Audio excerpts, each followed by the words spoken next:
purpose and the mission statement for Common Core actually mean? Number one, it means the state controls the minds of our young people. Now, we're going to halt here on number one for just a minute.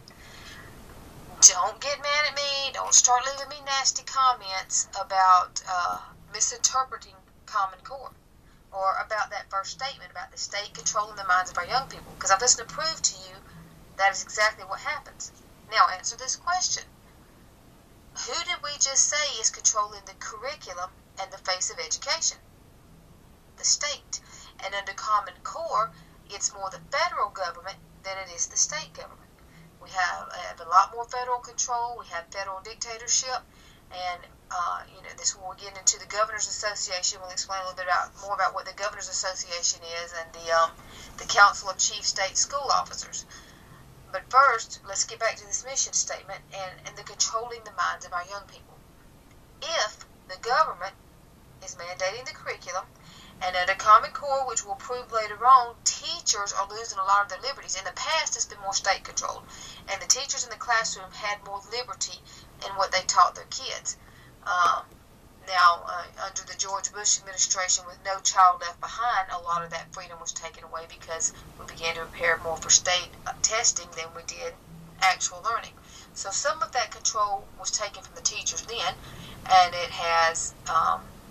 And later on we could do an in-depth look at No Child Left Behind and see how it's done more damage in the education system than it has good. And Common Core is the face of evil as compared to Back to the Basics and the George Bush No Child Left Behind. And Back to the Basics is debatable. It wasn't quite as, it didn't have quite as negative of an influence. Actually, there were some positives with that one. Anyway, we try to stay on track with Common Core because I could chase 100 different rabbits when we're talking about education.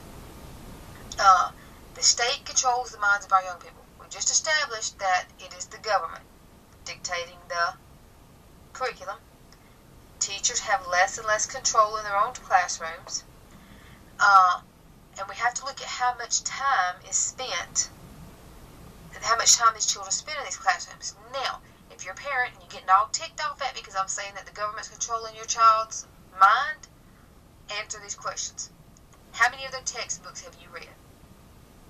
How many of your children's textbooks, have you went to the school and looked at, or when they brought them home for homework, have you sat down and read to see what they're being taught?